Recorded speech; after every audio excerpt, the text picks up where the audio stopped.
Bueno, vamos a la cuarta parte de la serie, la doctrina del Espíritu Santo, y es la penúltima conferencia. El próximo domingo daremos la última conferencia de el Espíritu Santo.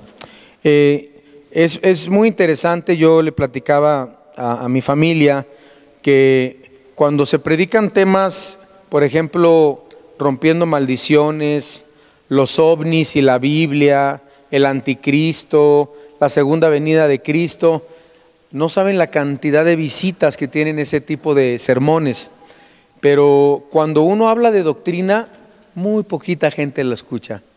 Entonces, como que a la gente le gusta mucho las prédicas muy sensacionalistas o muy a los tiempos que estamos viviendo, y está bien, porque toda es ella palabra de Dios. Pero también es importante que ustedes sepan, como congregantes de Vida Nueva para Querétaro y todos los que nos están viendo por video, que muchas veces hablaremos de temas que estuvo bien padre, y estuvo bien suave, me bendijo, pero muchas veces vamos a ver temas muy profundos, doctrinales, donde en esta iglesia tenemos que crecer en la gracia y el conocimiento de nuestro amado Señor y Salvador Jesucristo.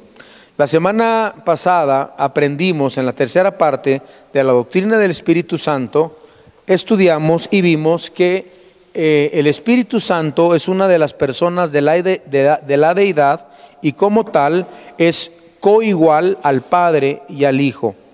Y luego ustedes cuando se enfrenten con alguna secta, con alguna religión, cuando alguien venga y te diga que Cristo no es Dios, que Cristo no es Dios y que el Espíritu Santo no es Dios, van a decir: híjole, ¿por qué no puse atención a esa prédica? ¿Por qué no anoté? ¿Por qué no repasé? Esta doctrina es básica en el cristianismo, es columna vertebral.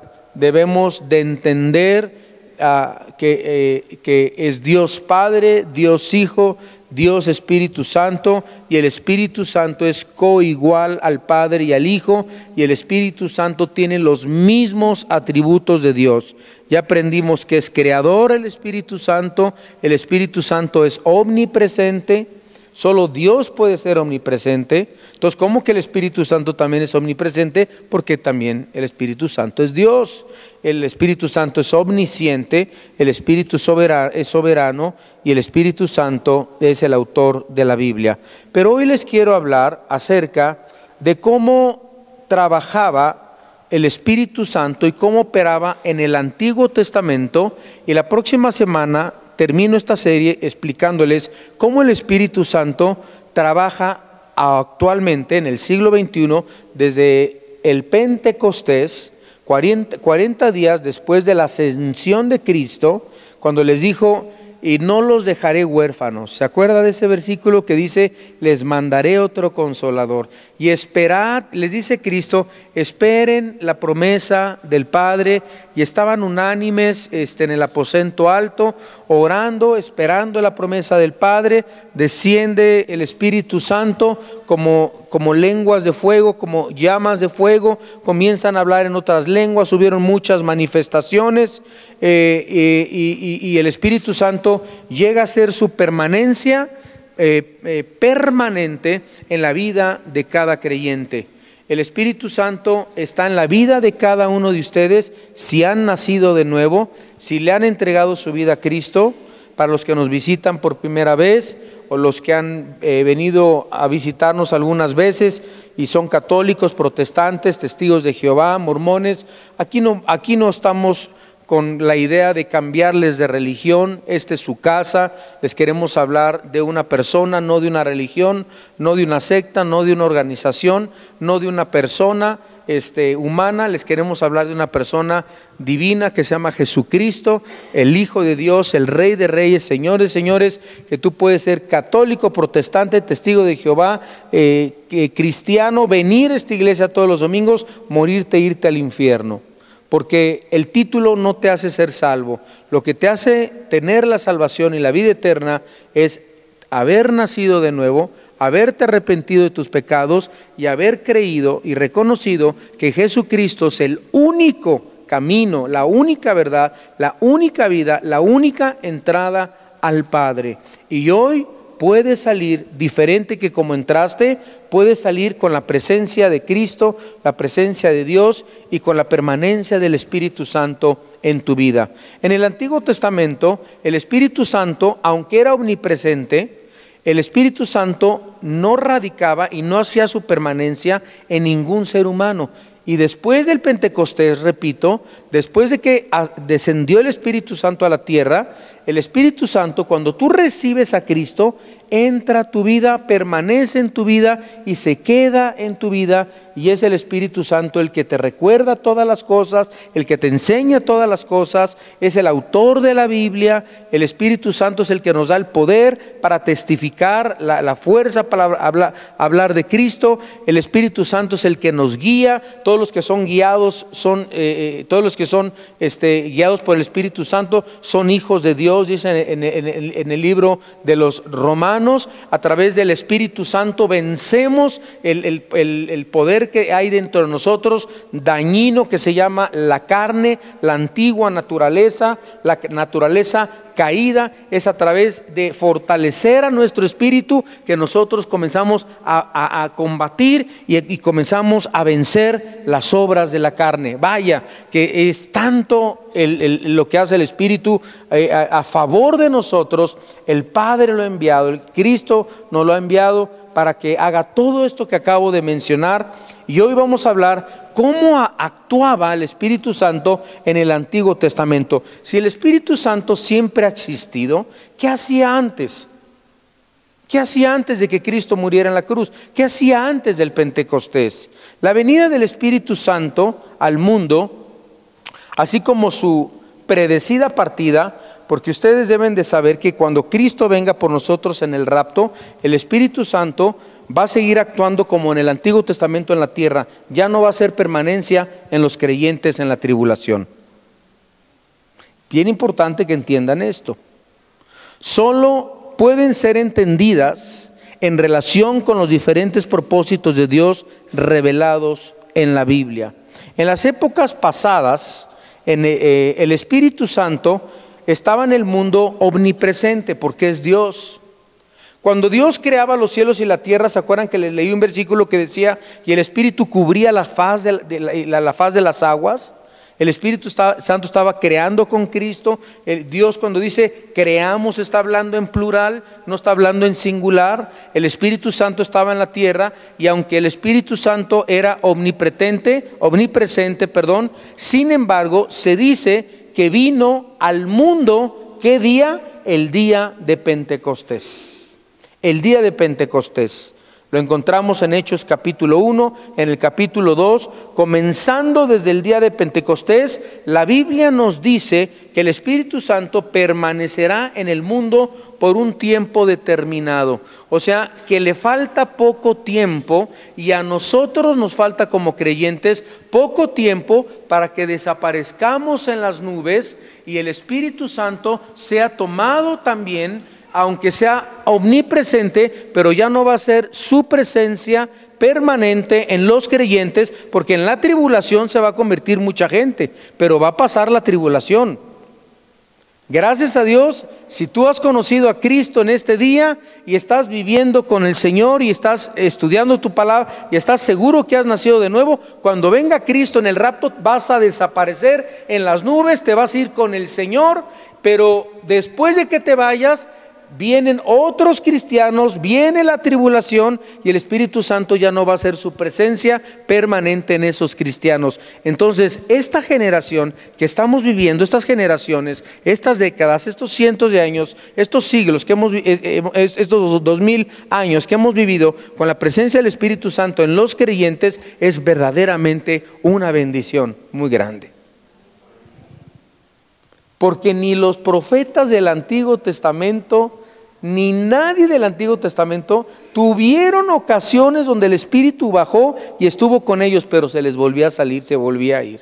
Por eso David llegó a orar y dijo: no quites de mí tu Santo Espíritu. Yo no entiendo cristianos el día de hoy que dicen: Señor, no me quites al Espíritu, no quites de mí tu Santo Espíritu. Es como lo mismo que aprendimos en la palabra de Dios. Es como decirle: Espíritu Santo, desciende. Ya descendió, hermano, ya está con nosotros.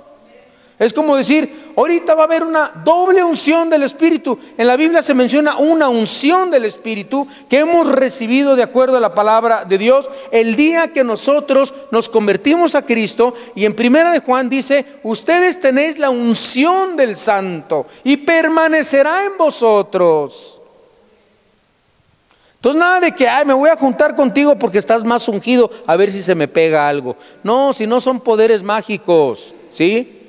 ¿Quieres más unción o más llenura, mejor dicho, del Espíritu Santo? Lee más la Biblia, vive más en santidad y vas a ver cuánto más te llena el Espíritu Santo. Pero no porque te le pegues a alguien que está muy consagrado, se te va a pegar algo. No se te va a pegar más que las pulgas que traiga. Si es que trae. Si no, no se te va a pegar nada. Aun cuando la iglesia deje este mundo en el día del arrebatamiento, el Espíritu seguirá permaneciendo en el mundo, pero solamente como Dios omnipresente. Vamos a analizar 4 aspectos del Espíritu Santo en relación con este mundo. Vamos a ver, número 1, en la época antes de la venida de Cristo. Antes de la venida de Cristo al mundo, el Espíritu Santo estaba presente antes de que Cristo haya venido en carne. Estoy hablando antes de que Cristo haya venido en carne, que caminó con los discípulos. Estoy hablando antes del Pentecostés. Vamos a ver qué pasó con el Espíritu Santo. El Espíritu Santo estaba presente en el mundo, en el mismo sentido que Él estaba presente en todo lugar. Pero el Espíritu Santo trabajaba en el Antiguo Testamento de diferentes maneras. Y vamos a descubrir en la Biblia, abriendo Génesis capítulo 41. Génesis 41.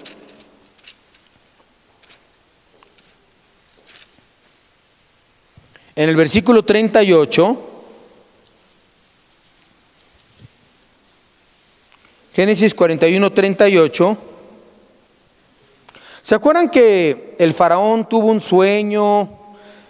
Y dice la Biblia que el faraón tuvo un sueño en el versículo 2 del capítulo 41, se lo resumo, que dice que él soñó que del río subían 7 vacas hermosas a la vista y muy gordas y pacían, decía el faraón, lo que soñó en el prado, y que otras 7 vacas subían del río feas, flacas, y dice la palabra de Dios que esas vacas flacas, de feo aspecto, pues tomaron y destruyeron a las 7 vacas buenas, ¿no? Entonces, luego también soñó que las espigas, que habían espigas y luego había hambre. Primero había muchas espigas, luego había hambre, y no había nadie que le interpretara el sueño al faraón. Más o menos estoy resumiendo la historia de José. Dice la Biblia que él trajo a todos sus adivinos, a todos sus magos, y que nadie le podía explicar qué había pasado con la interpretación del sueño que él había tenido. Entonces el jefe de los coperos del rey se acordó de alguien en la cárcel que se llamaba José, que ya había interpretado otros sueños de otros que habían estado en la misma prisión. Lo manda a traer, y cuando lo manda a traer, en el versículo 37 que le dice del sueño, le dice en capítulo 41, 37, dice: el asunto pareció bien a Faraón y a sus siervos. Y dijo Faraón a sus siervos: ¿acaso hallaremos a otro hombre como este en quien esté? ¿Quién? ¿Saben por qué pudo interpretar los sueños? Porque el Espíritu Santo se los reveló. Dios se los reveló a través del Espíritu Santo. Y dice el faraón, ¿habrá alguien en la tierra? Es que no había nadie que tuviera el Espíritu Santo. ¿Habrá alguien en la tierra? Ahora, no saquen de aquí la conclusión de que muchos dicen, ay hermano, yo tuve un sueño y necesito un profeta que me lo interprete, necesito que usted como hombre de Dios me diga qué significa mi sueño. Le digo, ¿sabes qué? No sé ni qué soñaste, brother. Porque eso pasó en el Antiguo Testamento. Y la Biblia no nos habla que nosotros tengamos dones de adivinación, ¿sí? Nosotros, la palabra profeta, somos los que interpretamos la palabra de Dios y predicamos la palabra de Dios. Si tú tienes un sueño raro y no sabes ni qué significa, ora a Dios y dile, Señor, ¿qué significa el sueño? A lo mejor es un sueño de que te vas a ir a Disneylandia el próximo año, yo no lo sé.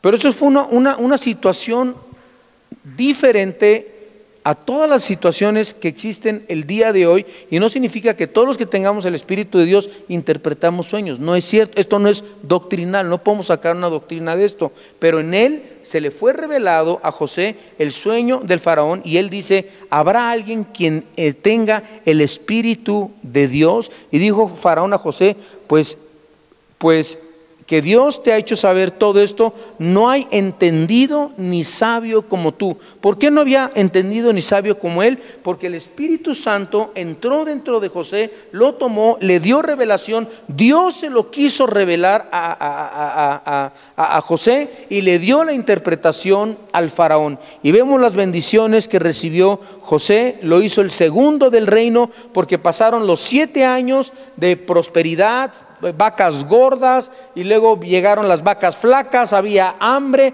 había graneros llenos. José le dijo al faraón, llena los graneros durante 7 años, y lo puso como administrador de todo el reino de Egipto a José. Y cuando hubieron 7 años de hambre, Egipto no padeció hambre, por eso lo puso como su segundo, porque no había otro hombre entendido y sabio como había en toda la tierra, como lo había en José, porque el Espíritu Santo había venido sobre José. Pero así como vino sobre José, también se volvió a salir de la vida de José, y cuando hubo otras necesidades, volvía a venir el Espíritu de Dios y tomaba a José, y Dios volvía a utilizar a José. Y es que es precioso y poderoso cuando el Espíritu Santo está en nuestras vidas. ¿Saben para qué está y ahora el Espíritu Santo en nuestras vidas? La Biblia nos dice, y les daré poder para que sean testigos en Judea, en Jerusalén, en Judea, en Samaria, hasta el último de la tierra. ¿Saben qué tenemos todos los cristianos? Poder.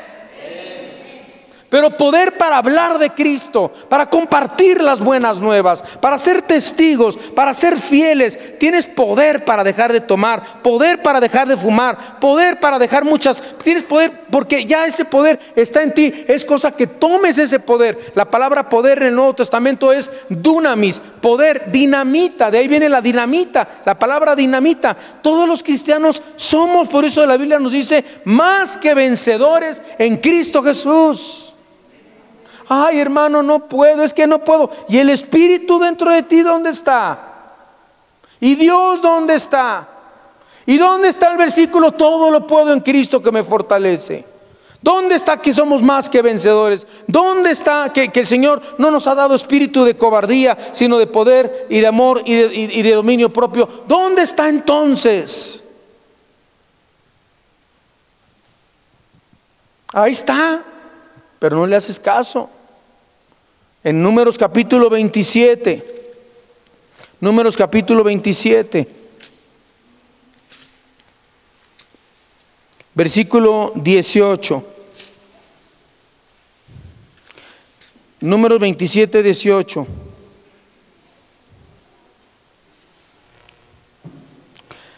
Leamos desde el versículo 12, por favor, Lalito.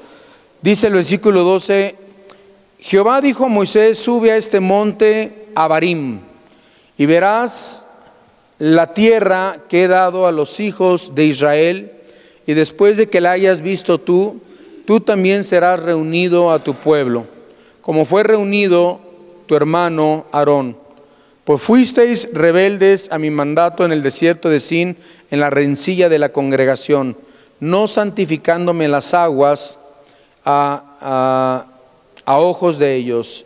Estas son las aguas de la rencilla de Cades en el desierto de Sin. Entonces respondió Moisés a Jehová diciendo: ponga Jehová Dios de los espíritus de toda carne un varón sobre la congregación, que salga delante de ellos y que esté delante de ellos, y que los saque y los introduzca, para que la congregación de Jehová no sea como oveja sin pastor.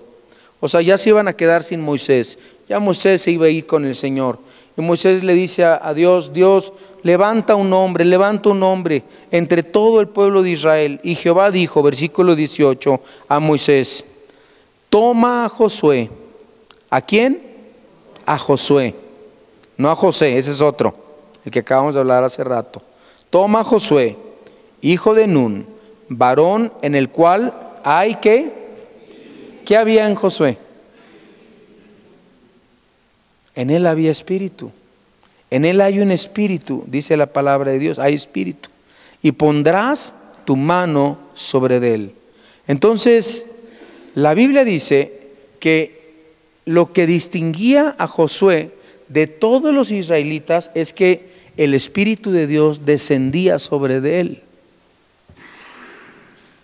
Y ustedes saben que Josué es el único, y Caleb, que entraron a la tierra prometida. Ni Moisés pudo entrar, porque ellos dieron un buen reporte de la tierra prometida a Moisés, y todos los demás se rebelaron contra Moisés porque había gigantes, que no se podía. Y siempre en la vida cristiana hay gente que dice no se puede, es que esto y que aquello, y son gigantes que tenemos que superar. ¿Ustedes se acuerdan el primer domingo que llegamos a esta iglesia? ¿Muchos se acuerdan o no? No teníamos el remolque, no había agua, nos falló la luz, nos falló de todo. Yo hablaba con los servidores y les decía: hermanos, son gigantes, los vamos a vencer, y los hemos vencido. Hay hermanos que decían: ay, ¿dónde está el remolque que nos prometió? Ay, ¿dónde vamos a meter a nuestros niños? Y se van a embarrar de lodo allá afuera. Y que no. Les dije: hermanos, vean la bendición. Hay unos que a pesar de la bendición siempre le ven lo malo a las cosas. Le digo: hermano, pues no sé, vamos a poner la escuelita dominical allá afuera. Mi esposa estaba bien presionada como directora de la escuela dominical, porque unos papás estaban quejando y eso. Le decíamos: hermanos, tranquilos, espérense, todo a su tiempo. Y hay muchas cosas más que nos faltan, todas llegarán a su tiempo. Pero hay gigantes. O sea, no estamos criticando a los que no querían a sus hijos afuera, pero siempre, hermanos en Cristo, hay que darnos cuenta que Dios nos va dando la bendición gradualmente. Y así se lo mostró a Josué, se lo mostró a Caleb. Ellos dijeron: nosotros podemos conquistar, vayamos y conquistemos la tierra. Y ese es el espíritu que Dios nos ha dado a cada uno de nosotros. Todo gigante lo podemos vencer en el nombre del Señor.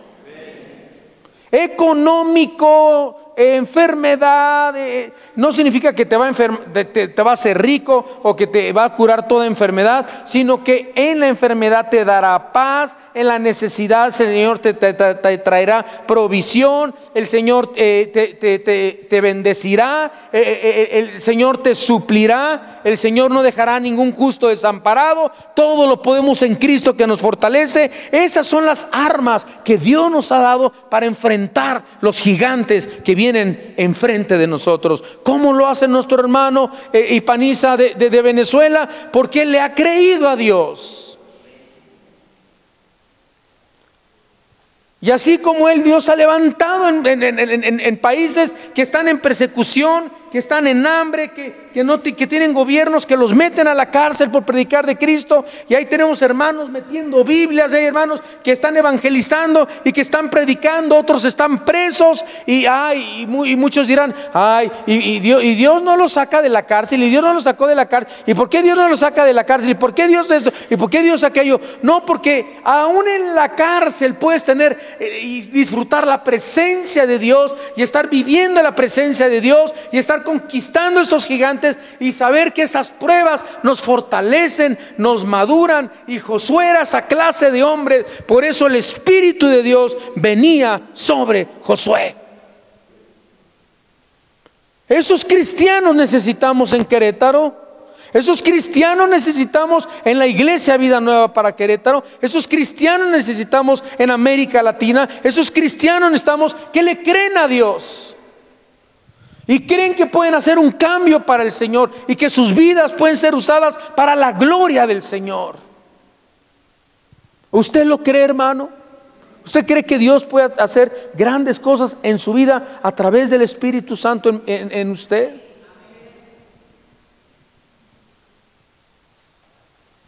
Vean lo que dice Jueces, capítulo 6.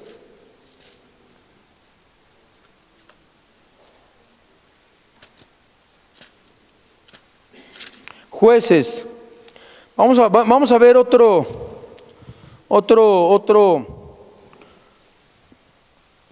gigante de Dios. Ese no es gigante del enemigo. Yo me acuerdo una vez un versículo que alguien me decía: ay, hermano, es que la Biblia dice que si tuviéramos fe como un grano de mostaza, le diríamos a este monte, muévete de un lado al otro. Yo he tenido tanta fe y no se mueve el monte, no se mueve el monte. Estaba viendo un monte delante de él, no se mueve el monte. Le digo: ay, hermano, usted se disipula. No, pues con razón. Ese monte se está refiriendo a los montes de problemas que podemos tener enfrente de la vida. Con la confianza y la fe en el Señor podemos remover cualquier montaña y cualquier monte. ¿Cuántos meses oramos por un lugar más grande, verdad? Primero orábamos allá en casa de José Luis y de Rebeca: Señor, danos un salón. No tenemos dinero. Si alguien cree que estamos recibiendo dinero de México para rentar aquí y para hacer las cosas que hacemos, están muy equivocados. Todo ha salido gracias al apoyo y la ayuda de cada uno de ustedes. Porque esa es la decisión que tomamos desde que llegamos. Señor, esta obra se va a levantar con dinero de Querétaro. Y si viene de Estados Unidos, también que venga de allí y de todo. Pero los que quieran ayudar, este lugar lo necesita. Nos ofrendaron esta cámara. Tenemos esa camarita de video. Y muchos me preguntan: ¿y por qué no? No es como su papá, que lo filman con 3 cámaras y con switcher y con toda la cosa. Digo: porque estamos empezando y estamos contentos con esa cámara que Dios nos dio. Y yo no sé cómo le hace mi hijo Joaquín, pero él hace maravillas. Él le mezcla con la computadora y a veces se pasa en la noche completa haciéndole. No tenemos ni aparato, no tenemos 2 laptops, tenemos esa computadora, tenemos este sonido. ¿Se acuerdan cómo el Señor nos dio la ofrenda para poderlo obtener este sonido? Ha habido muchos gigantes y los hemos podido vencer confiando y teniendo y creyéndole a Jesús. Dios en su corazón quiso abrir esta congregación y si el Señor quiso abrir esta congregación, el Señor proveerá para que supla todo lo que falta en esta congregación. Luego tendremos 2 cámaras, 3 cámaras, luego filmaremos, luego estaremos en vivo, en live stream, estaremos transmitiendo predicadores, nuestros congresos. Hermanos, habrá gente que se dedique. Miren, nuestro hermano Melesio, nuestro hermano Lalo, no sabía ni conectar una pija de una bocina, hermanos. El primer domingo, a ver quién canta. No, yo canto, órale, súbete. A ver, yo toco la guitarra, súbete. Oh, súbanse, ¿sí? Y eso es lo bonito de empezar una obra. Pero ya después, como comienza a crecer, ya comienza a haber reglamentos, ya comienza a ver que se tienen que discipular, que tienen que ensayar, que tienen que esto, que tienen aquello. Y ahora, hermanos, yo no sé ni cómo le hizo Melesio, yo no sé ni cómo le hizo Lalo, pero esas bocinas, hermanos, las teníamos ahí guardadas. No queríamos que se echaran a perder el primer domingo que las utilizáramos. Tomaron un curso, aprendieron. Es que el que quiere en Cristo Jesús lo puede lograr. ¿Qué puedo hacer yo para Dios? Muchas cosas puedes hacer para Dios. Yo les puedo hablar de muchos milagros que hemos visto.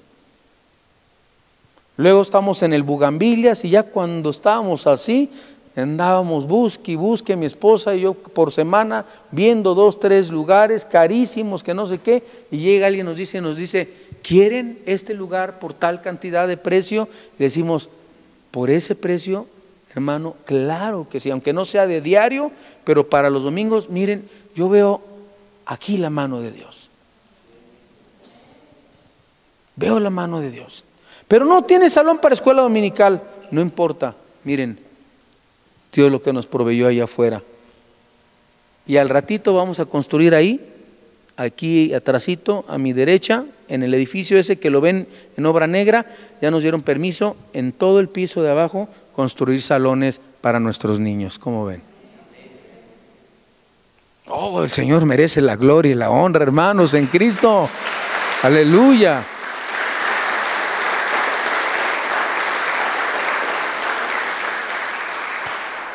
Seamos agradecidos, pero es bonito. Yo a los que empezaban les decía, no se desanimen, no se vayan, porque no, es que en las otras congres hay hasta pantallas de LEDs y asientos de Cinemex y de VIP y te traen hasta tu chesco a tu lugar no, yo decía, hermanos en Cristo, nos hemos vuelto desgraciadamente una sociedad. No es malo la comodidad, no es malo tener una pantalla de LED, no es malo, nada de eso, ¿no? Si Dios lo provee a su tiempo, lo proveerás, es la tecnología. La tecnología se puede usar para la gloria de Dios. Pero ustedes saben cómo se congregaban antiguamente en cavernas y en cuevas, y en cuántos países del mundo. Nuestro hermano Isaac lo debe de saber, nuestro hermano de Venezuela, en cuántos países él ha estado donde se reúnen en catacumbas, en cuevas, donde se juntan más de 15, ya es sublevación contra el Estado, ya es cárcel, y muchos están en la cárcel porque no se pueden juntar. Aquí podemos aplaudir, aquí podemos alabar, podemos predicar, ir al Zócalo, hablar de Cristo. En muchos países es pena de muerte. No dan gracias a Dios por nuestra nación, por nuestro país, a pesar de la corrupción, a pesar de los secuestros, a pesar de seguimos teniendo libertad. Oremos, hermanos, para que el próximo gabinete sea un gabinete donde nos sigan brindando la oportunidad, lo único que le pedimos a Dios, de poder predicar abiertamente el evangelio de Cristo Jesús. No importa si somos pobres, no importa si hay necesidad, la cosa es que nos permita Dios hablar de Cristo, porque muchas veces la prueba, la necesidad, la pobreza, todo eso lleva a la gente a buscar a Dios. Desgraciadamente tienen que pasar por eso. Y en el terremoto, ¿cuánta gente evangelizábamos? Todas las iglesias de México. Y ya pasó el terremoto y ahorita hasta te tiran los folletos. Y no se junta nadie a escuchar de Cristo.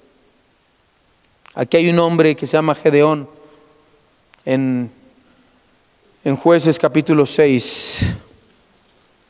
Les quiero hablar de este hombre. Dice la Biblia, si ustedes se acuerdan, en el capítulo 6 también le doy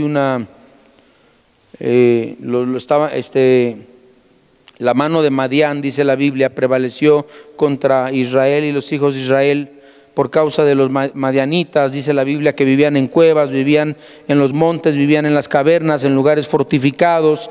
Pero hay un hombre que Dios llama, que se llama Gedeón, y dice en el versículo 33, dice: pero todos los madianitas y amalecitas y los del oriente se juntaron a una, o sea, un gran ejército en contra de Gedeón, y pasando acamparon en el valle de Jezreel.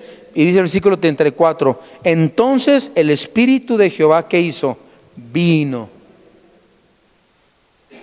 O sea, acuérdense que en el Antiguo Testamento no tenían el Espíritu de Dios, pero vino el Espíritu de Jehová sobre Gedeón, y cuando éste tocó el cuerno, los abiezreitas se reunieron con él. y envió mensajeros, etcétera, etcétera.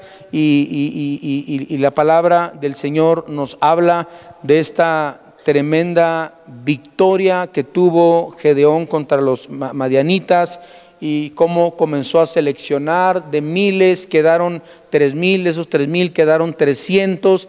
Y bueno, si lo que necesitaba Gedeón era ejército, y Dios le reduce su ejército y se quedan 300, y les dice Dios: hagan breas, enciéndalas con fuego, aviéntenlas sobre el campamento, griten lo más que puedan y bajen.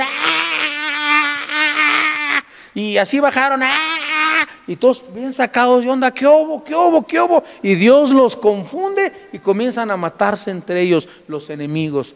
Qué precioso cuando nosotros oramos y comenzamos a orar, interceder en nuestros mismos enemigos, los demonios, Satanás y sus demonios se comienzan a confundir. Dios los confunde. Por eso ninguna arma forjada en tu contra debe de prosperar, hermano.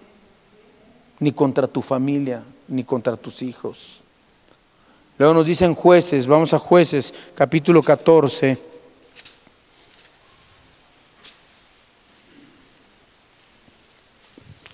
Todos conocen a Sansón. Es una de las historias que desde chiquitos nos han contado de Sansón. Y nada de que era Hulk, ni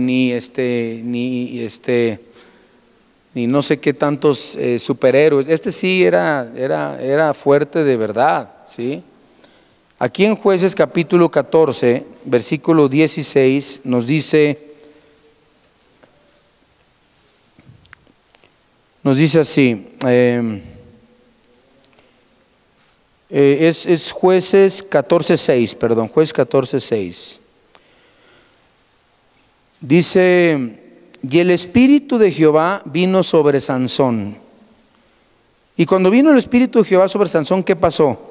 Despedazó al león como quien despedaza un cabrito, sin tener nada en su mano, y no declaró nada a su padre ni a su madre. Ahí Sansón venía caminando, yendo en dirección a sus padres, venía de Timnat, se enamora de una filistea. Sansón tenía una debilidad en la cual no utilizaba el poder de Dios y el Espíritu para ayudarlo en esa debilidad. A Sansón le encantaban las chavas, le encantaban las chavas. Y sobre todo las inconversas, las mundanas, ¿sí? Cualquier similitud es mera coincidencia en esta mañana. Yo no, ¿por qué lo dicen? ¿Quién le contó mi vida al pastor? Nadie. Estoy hablando por el Espíritu. Y eso de andar con inconversas, hermanitos, hermanitas, híjole, desde el Antiguo Testamento ha traído unas maldiciones terribles. Si tú ya te casaste con una inconversa o un inconverso, no te separes, ora por esa persona, pide a Dios y ora por su salvación. Ahora te toca rogar y pedir y tener fe y orar por su salvación y clamar por la vida de esta persona, ¿verdad? Pero hay tanto cristiano que lo sabía y no obedeció y se casó con inconversa. Y miren, si hay algo que destruyó la vida de Sansón, fue el gusto por las mujeres filisteas Dalila. En esta ocasión, Sansón se iba a casar con esta mujer. Sus papás: oye, pues ¿qué no te gustan las, así le dicen los papás de Sansón a Sansón? Dicen: oye, pues ¿qué no te gustan las del pueblo, las de nuestro pueblo, el pueblo de Dios? Y así me dijo una vez un joven: ay, pastor, es que no quiero ofender a nadie. También estoy hablando yo por el Señor, con la autorización del Señor. Es que me dijo un hermano, me dice un joven: es que todas las de mi iglesia están bien feas, me dice. Le digo: entonces, ¿y las del mundo están? Ay, bien bonitas, me dice. Él tenía un grave problema, obviamente. Le digo: mira, si Dios no te ha mostrado la que te gusta, porque tú te vas a casar, si eres joven. ¿Cuántos jóvenes aquí todavía no se han casado? ¿Cuántos no se han casado? Ok. ¿Cuántos les gustaría casarse? ¿Sí? Bueno, es que, fíjense la actitud, ¿no? La actitud de este muchacho. Él venía a la iglesia a ver con quién pegaba su chicle. Él no venía a buscar a Dios. Siempre que venimos a la iglesia con una idea equivocada, no vamos a encontrar lo que Dios quiere para nuestras vidas. Nosotros venimos a buscar a Dios, a servir a los demás. Dentro de ese servicio a Dios y buscar al Señor, encontraremos lo que Él tiene para nosotros. Dios da lo mejor a aquellos que le dejan a escoger a Él primero, nunca lo olvide. Dios da lo mejor a aquellos que le dejan escoger a Él primero. Siempre te va a dar lo mejor. Si tú amas al Señor, créeme que Dios te va a dar lo que tu corazón anhela, porque lo que tu corazón anhele va a ser lo que anhela Dios. ¿Sí? Vean lo que Dios me dio a mí. O sea, Dios, ¿ustedes creen que Dios está desde el cielo diciendo, canijo, va a ver, que se case con esa para que se le quite? Y porque muchos dicen, ¿y si Dios me manda a alguien que no me guste? Pues, ¿qué Dios conoces tú o qué Dios lees de la Biblia?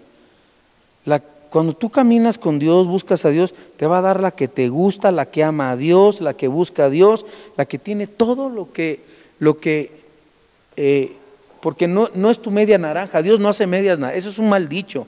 No es tu media naranja. En Dios ya estamos completos. Es que me quiero casar para que me haga feliz. No te casas para que te hagan feliz. Ya debes de ser feliz antes de casarte. Es que me quiero casar para no estar tan solo. Tampoco. Debes de sentirte acompañado por la presencia de Dios. Tú te casas porque cuando tú te casas con la persona de Dios, esa persona se convierte en tu complemento, en tu ayuda idónea. Se convierte, los dos mutuamente se apoyan, se aman, se quieren, se complementan para que juntos crezcan para la gloria del Señor. Pero ahora se están casando por motivos equivocados. Y Sansón era de los que siempre andaban buscando en las filisteas, en el mundo, en los antros, en las tardeadas, siempre buscando chamacas ahí en las fiestas. Y mira, si ahorita Dios no ha traído a nadie a tu vida, todos los que levantaron la mano, a eso les estoy hablando ahorita, y no has visto a nadie, es que no es el tiempo de Dios todavía. Ya por ahí oí unos codazos, vi unos codazos y ya oíste. ¿Sabes por qué? Porque todavía no estás listo para ser una bendición para una mujer que ama a Dios. Dios todavía tiene que tratar más con tu vida. Y todavía tiene que tratar más con tu vida para que tú seas de bendición para ese hombre que ama a Dios. Y claro que en el matrimonio el Señor va a seguir puliendo muchas cosas. Pero hay un tiempo para cada cosa. Ahorita que son jóvenes, busquen a Dios. Váyanse a Palabra de Vida, váyanse 3 años, mano. No, aquí yo quiero ser abogado, arquitecto, doctor. Está bien, pero por lo menos regálale un año, vete un año. Y después de ese año vemos qué pasa. Vas a ver cómo Dios te va a hablar en ese año. No, cómo se va a dedicar mi hijo a la obra, que no sé qué, y de qué va a vivir. Yo conozco ingenieros, doctores, abogados que no tienen de qué vivir. Yo sí te garantizo algo, que si tu hijo es llamado, tu hija o cualquiera de ustedes es llamado y se prepara y Dios te llama a servirlo, el Señor siempre proveerá. Como dice el comercial, el que llama, ¿qué?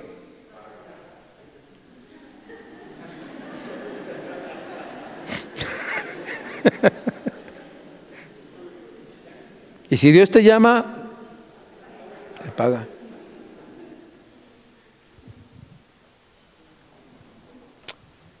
Pero Sansón, híjole, Sansón, el Espíritu de Jehová vino sobre Sansón, destrozó un león, ¿no? Y vean lo que dice el versículo de 19 del capítulo 14 de Jueces. Dice, y el Espíritu de Jehová vino sobre él. ¿Sobre quién? Sobre Sansón. Y descendió a Ascalón y mató a 30 hombres. O sea, un solo cuate mató a 30. Y no es la única ocasión. En otra ocasión mató a 300 con una quijada de burro. O sea, ni Superman, ni los cómics, ni Marvel, no, estamos hablando de un hombre en el cual vino el Espíritu de Dios y mató a 30 hombres, dice la palabra del Señor. A mí me encanta la historia de Sansón, me encanta el ver cómo Dios lo tomaba cuando él buscaba a Dios, y la última oportunidad, ya ciego en su vida, le pide otra oportunidad al Señor. Viene el Espíritu de él, tumba las columnas y cae sobre los filisteos y mata más filisteos a la hora de su muerte que en toda su vida, y terminó trágicamente Sansón por vivir en desobediencia al Señor. Número 2, entonces vemos que Dios habilitaba, número 1, temporalmente a algunos hombres de Dios. 2, Dios habilitaba a algunas personas para hacer la obra de Dios. En Éxodo 31, déjenme leerlo rápidamente porque les dije que no me iba a tardar. En Éxodo 31 nos habla de un hombre que estuve estudiando esta semana, que se llama Bezalel, muy interesante. No enseña mucho la Biblia acerca de este hombre, pero sí nos habla de lo que hizo este hombre. Dice el capítulo 31, en el versículo 1, dice: habló Jehová a Moisés diciendo, mira, yo he llamado por nombre a Bezalel, hijo de Ur, de la tribu de Judá. Y fíjense, ¿qué le pasó a Bezalel, hijo de Uri? ¿Qué le pasó? Dios lo llenó de su espíritu. Y fíjense en todos los ejemplos que les he leído del Antiguo Testamento, que algo sobrenatural pasaba con los que eran llenos del Espíritu Santo. Sí, eran llenos de Dios. Y nos dice en el versículo 4, fíjense, lo he llenado del Espíritu de Dios, y fíjense, en sabiduría, en inteligencia, en ciencia y en todo arte. ¿Saben por qué la Biblia nos dice en Santiago, el que le falte sabiduría pídala a Dios? ¿Por qué? Porque tenemos el Espíritu Santo, tenemos la mente de Dios. Porque hay dos clases de sabiduría en el mundo, la satánica y la de Dios. ¿Saben que hay gente que tiene una sabiduría para hacer el mal impresionante? Capos de la droga, dictadores, Hitlers. O sea, ¿ustedes creen que cualquiera puede hacer lo que ellos hicieron? No, tenían unos demonios y una sabiduría, y tenían una influencia demoníaca tan fuerte que lograron hacer ese imperio del mal que han logrado. ¿Por qué? Porque es una sabiduría diabólica. Pero el que tiene la sabiduría de Dios puede hacer grandes cosas para el Señor. Fíjense, dice, ¿qué es lo que tanto nos falta? Sabiduría. Dice, versículo 4, Dios le dio, dice, ciencia en toda arte para inventar diseños. O sea, venía el Espíritu de Dios en él, y ¿saben qué hacía? Inventaba cosas. Trabajaba en oro, en plata y en bronce. Qué interesante. Bezalel, Dios lo llenó del Espíritu de Jehová. Veamos el capítulo 35 del mismo Éxodo, versículo 31, 35-31. Dice, y dijo, vamos a leer desde el 30. Dice, y dijo Moisés a los hijos de Israel, mirad, Jehová ha nombrado a Bezalel. Aquí lo vuelvo a encontrar a Bezalel, hijo de Uri, hijo de Ur, de la tribu de Judá. Y fíjense qué pasó con Bezalel. Y lo ha llenado ¿de qué? Y lo ha llenado del Espíritu de Dios, en sabiduría, en inteligencia, en ciencia y en toda arte. Fíjense, cuando venía el Espíritu de Dios sobre él, ¿qué hacía? Proyectaba diseños para trabajar en oro, en plata y en bronce. O sea que este hombre era enseñado por el Espíritu Santo para hacer las cosas que necesitaba el pueblo de Dios en su templo. Luego nos dice el capítulo 4 de Zacarías, es el penúltimo libro del Antiguo Testamento, sí está en su Biblia, Zacarías, y luego sigue Malaquías, capítulo 4, versículo 6, nos dice, entonces respondió y me habló diciendo, esta palabra de Jehová a Zorobabel, que dice, no con ejército ni con fuerza, sino con mi espíritu, ha dicho Jehová de los ejércitos. Y finalmente termino con el Salmo 51:11. Salmo 51:11.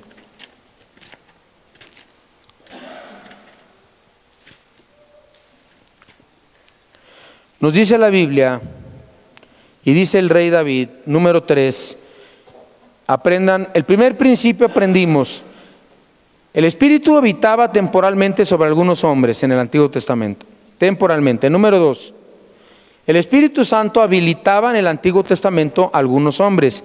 Y número 3, el Espíritu Santo podía abandonar a ese hombre. Salmo 51:11, dice el rey David, no me eches delante de ti y no me quites tu Santo Espíritu. ¿Por qué lo pedía? Porque si hay algo que amaba David, era cuando venía el Espíritu Santo sobre él. Y saben que todos los salmos fueron escritos. ¿Saben cómo fueron escritos? Cuando el Espíritu Santo venía sobre David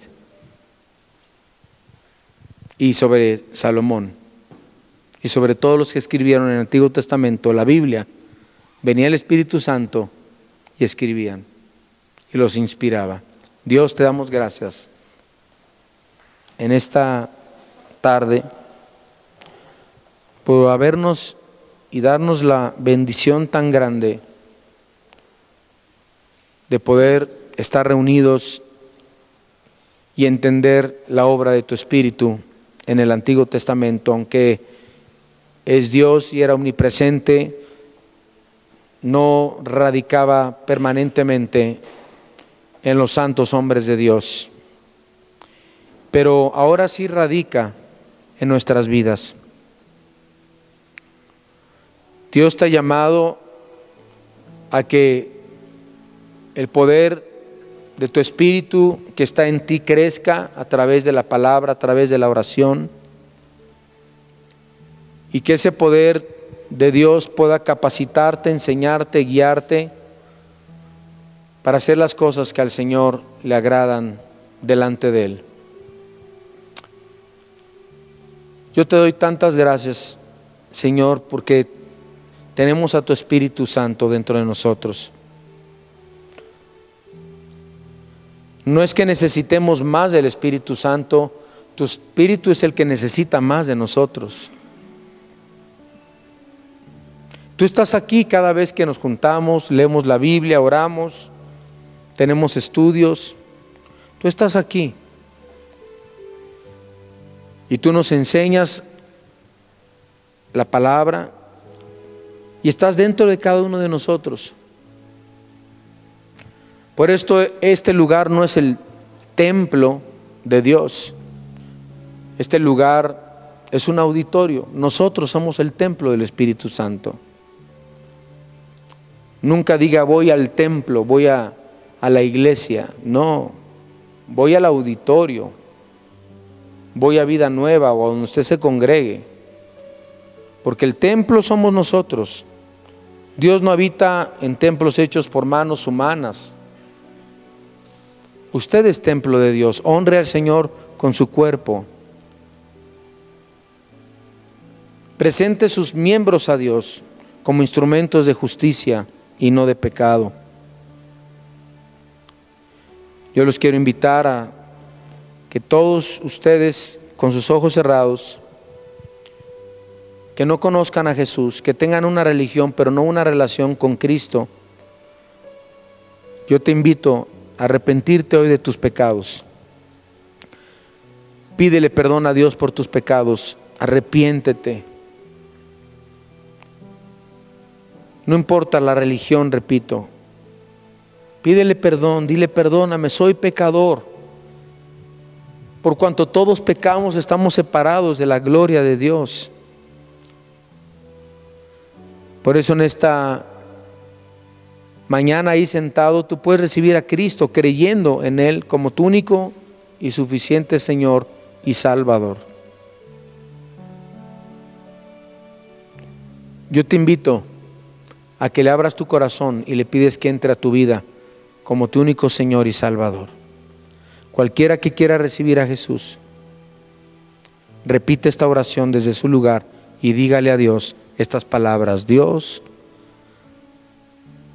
creo que soy un pecador y me arrepiento. Te pido perdón por todos mis pecados. Te abro las puertas de mi corazón. Te pido que entres en mi vida como mi único Señor y mi único Salvador. Yo creo que Jesús es el Señor. Yo creo que Él resucitó al tercer día para liberarme y rescatarme y ser hijo tuyo. Así, con sus ojos cerrados, si hay alguien que hizo esta oración, levante su mano, vuélvala a bajar. Gracias. ¿Alguien más? ¿Alguien hizo esta oración? Damos gracias a Dios por la vida de todos ustedes.